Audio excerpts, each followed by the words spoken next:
चलिए आगे बढ़ते हैं और आपको दिखाते हैं तूफानी खबरें। 88 जिलों की 88 खबरें।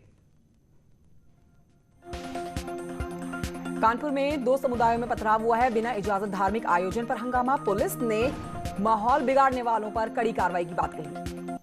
बाराबंकी में ताजिए पर तकरार। ताजिया लेकर घर जा रहे शख्स को पुलिस ने रोका। नाराज लोगों ने पुलिस पर पथराव किया।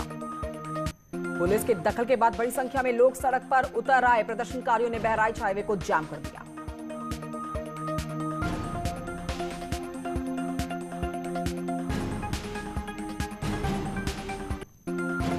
बरेली में टीवी और साउथ फिल्मों की एक्ट्रेस तृप्ति शंखधर ने पिता पर गंभीर आरोप लगाए। जान को खतरा बताया।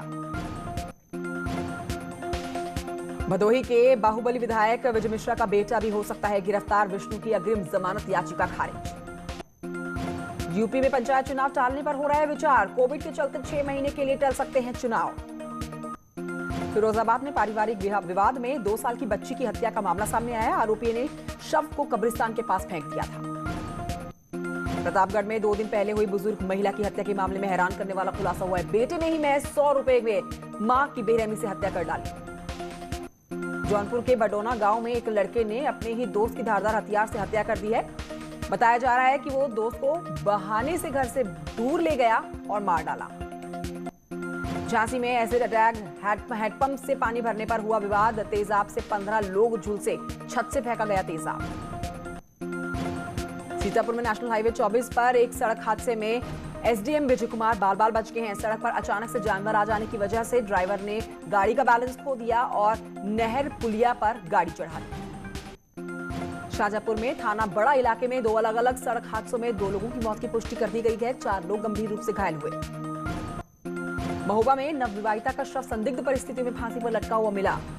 कबरई कस्बे में रहने वाली सुमन की शादी 15 जून को हुई थी।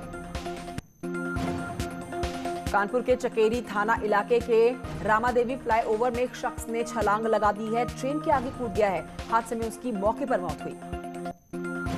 बलिया में पत्रकार रमन सिंह की हत्या के मामले में कांग्रेस विधानमंडल दल की नेता आराधना मिश्रा ने सीएम योगी को पत्र लिखा है। एसआईटी से मर्डर की जांच की मांग की। कानपुर के विधायक अभिजीत सांगा हेलिफ्ट में बने ब्लड बैंक पहुंचते हैं। अपना प्लाज्मा डोनेट करते हैं। कानपुर में नाले में गिरा नशेबाज युवक। लोग युवक को निकालने का प्रयास करते रहे। बर्रा थाना क्षेत्र के बर्रा 2 की घटना। कोरोना वैक्सीन को लेकर कानपुर के तिलक नगर में बाबा सिद्धनाथ मंदिर में हवन पूजन किया गया। स्थानीय बीजेपी नेताओं ने दोनों दिवंगत मंत्रियों की आत्मा की शांति के लिए प्रार्थना की। हरदोई के बिलग्राम इलाके में ग्राम गंगा के बढ़ते हुए जलस्तर से प्रभावित इलाके का एसडीएम ने बिलग्राम में निरीक्षण किया है। सभी को आवश्यक दिशा निर्देश जारी किए गए। बरसाना में राधा अष्टमी के मौके पर रोशनी से जगमगा उठा है श्रीजी मंदिर। सुबह 4 बजे मंगला में मनाई जाएगी राधा अष्टमी। राजस्थान के प्रतापगढ़ से पानी में स्टंट करने वाला एक वीडियो वायरल हो रहा है। युवक नदी के दोनों छोर पर रस्सी बांधकर नदी पार करने की कोशिश कर रहा था। अमरोहा में अस्पताल में अवैध वसूली। अमरोहा में नर्स का रिश्वत लेने का एक वीडियो आया सामने। पीलीभीत में हाईवे पर 2 कारों की टक्कर के बाद विवाद हो गया। कार सवारों के बीच में पुरानी रंजिश होने की वजह से आपस में मारपीट शुरू हो गई। बरसाना में राधा अष्टमी के मौके पर रोशनी से जगमगा उठा श्रीजी मंदिर। सुबह 4 बजे मंगला आरती गाई गई। पीएम मोदी के बर्थडे पर सेलिब्रेशन की तैयारी कर रही है बीजेपी। देश भर में 15 दिन चलाएगी सेवा कार्य। 17 सितंबर को है पीएम मोदी का जन्मदिन। आगरा में 1 सितंबर को गुलजार होगा। ताज अभी नहीं खुलेगा, लेकिन अन्य स्मारकों के खुलने से शहर की रौनक लौटनी शुरू हो गई। बुलंदशहर के थाना बीबी नगर पुलिस की बदमाशों से हुई है मुठभेड़ में एक बदमाश गिरफ्तार। दूसरा अंधेरे का लाभ उठाकर फरार हुआ। कानपुर के नौबस्ता में गणेश महोत्सव के दौरान हुआ सांस्कृतिक कार्यक्रम। जमकर उड़ाई जा रही है सोशल डिस्टेंसिंग की धज्जियां। कानपुर देहात में दबंग लेखपाल का ग्रामीणों को गाली देता हुआ एक वीडियो वायरल हुआ। बेखौफ लेखपाल अपनी टीम के साथ नाले की समस्या का निस्तारण करने गया था गांव। सीतापुर में बीजेपी एमएलए शशांक त्रिवेदी भूले अपनी मर्यादा। मीटिंग में बीजेपी सांसद रेखा वर्मा को भौजाई कहा। कानपुर के प्राइवेट अस्पतालों में कोरोना मरीजों से मनमाने ढंग से इलाज के नाम पर वसूली का सिलसिला लगातार जारी है। चित्रकूट में पहला साइबर क्राइम थाना बना गया है। साइबर क्राइम थाना बनने के बाद तमाम लोगों को इससे राहत मिलेगी और साइबर क्राइम पर लगाम लगेगी। पीलीभीत की कोचिंग के विवाद के चलते जमकर पीटा गया है भाजपा के आईटी विभाग के विधानसभा संयोजक को। अज्ञात दबंगों ने आईटी विभाग के संयोजक को जमकर पीटा। यूपी में फिर हो सकता है संपूर्ण लॉकडाउन। हाईकोर्ट ने दिया यूपी सरकार को सुझाव। कोरोना पीड़ितों की मौत के बढ़ रहे हैं लगातार नंबर। उत्तराखंड में कोरोना के 485 नए मामले आए हैं सामने। हरिद्वार में 126, देहरादून में 120, उधम सिंह नगर में 90 केस आए सामने। चमोली के कुरूड़ गांव में हर साल आयोजित होने वाली नंदा लोक जात यात्रा मंगलवार को बेदिनी कुंड में पूजा अर्चना के साथ संपन्न हो गई। देहरादून में सीएम ऑफिस में 2 और लोगों में कोरोना की पुष्टि कर दी गई है। सिक्योरिटी ऑफिसर और एक ड्राइवर कोरोना संक्रमित।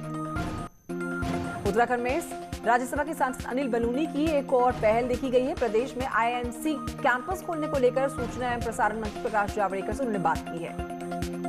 सूत्रों के हवाले से खबर है, महेश नेगी यौन शोषण और ब्लैकमेलिंग के मामले में पुलिस ने विधायक और महिला के 1 साल के कॉल रिकॉर्ड्स खंगाले हैं। अपनी ही पार्टी के नेताओं पर किशोर उपाध्याय का तंज। कहा, कई बार गलत नेताओं पर इन्वेस्टमेंट से पार्टी को नुकसान पहुंचता है। पहाड़ में इन दिनों लगातार जारी है नंदा देवी की पूजा अर्चना। नैनीताल में प्राण प्रतिष्ठा के बाद श्रद्धालुओं के दर्शन के लिए मां नंदा सुनंदा की मूर्ति को खोला गया। पहाड़ में इस समय नंदामय हो रखा है पूरा वातावरण। नैनीताल में केले के पेड़ से मां नंदा सुनंदा की मूर्ति का निर्माण किया जा रहा है। उत्तराखंड पुलिस विभाग में कोरोना से पहली मौत हो गई है। रुद्रपुर के 46वीं PAC platoon commander sub inspector Shivraj Singh Rana Dehradun में तैनात थे, तो वहीं उनकी मौत पर सीएम त्रिवेंद्र सिंह रावत ने दुख जताया। बीजेपी विधायक महेश नेगी यौन शोषण और ब्लैकमेलिंग के मामले में अब पुलिस विधायक और महिला के कॉल डिटेल खंगाल रही है। कांग्रेस का बीजेपी पर तंज। विधायकों के समर्थन में बीजेपी, आलोचना के बावजूद समर्थन। हल्द्वानी पहुंचे कांग्रेस के नेता किशोर उपाध्याय, जिन्होंने अपनी पार्टी के सवाल उठाते हुए कहा कि कई बार गलत नेताओं पर पार्टी इन्वेस्ट कर देती है और नुकसान पहुंचता है पार्टी को। प्रदेश में हो रही है लगातार बारिश। कोरोना के बढ़ते हुए मामले सामने आ रहे हैं। चारधाम यात्रा की रफ्तार धीमी है। इस बीच 1 जुलाई से शुरू हुई चारधाम यात्रा को 56 दिन का समय हो गया है। केदारनाथ धाम के मुख्य पुजारी तिरपाल के सहारे केदारनाथ धाम में रह रहे हैं। बाबा केदारनाथ की भोग मंडी और मुख्य पुजारी आवास क्षतिग्रस्त हो चुका है। प्रदेश में अब पुलिस, एसडीआरएफ और फायर सर्विस की गाड़ियों के साथ सिटी पेट्रोलिंग और हिल पेट्रोलिंग पुलिस की गाड़ियों में एमडीटी यानी कि मोबाइल डेटा टर्मिनल होगा। हरिद्वार में ट्रैवल्स और होटल में जुड़े हुए व्यवसायियों ने कपड़े उतारकर प्रदर्शन किया है। प्रदर्शनकारी गुस्सा दिखाते हुए नजर आए। पौड़ी में ग्राम प्रधानों को दिए गए सैटेलाइट फोन। खिरसू ब्लॉक के ग्राम प्रधानों को नो नेटवर्क एरिया के चलते फोन चलाने की ट्रेनिंग दी गई। फटाफट खबरें आप देख रहे थे। एक छोटे से ब्रेक के लिए यहां रुकना होगा, जल्द लौट रहे हैं।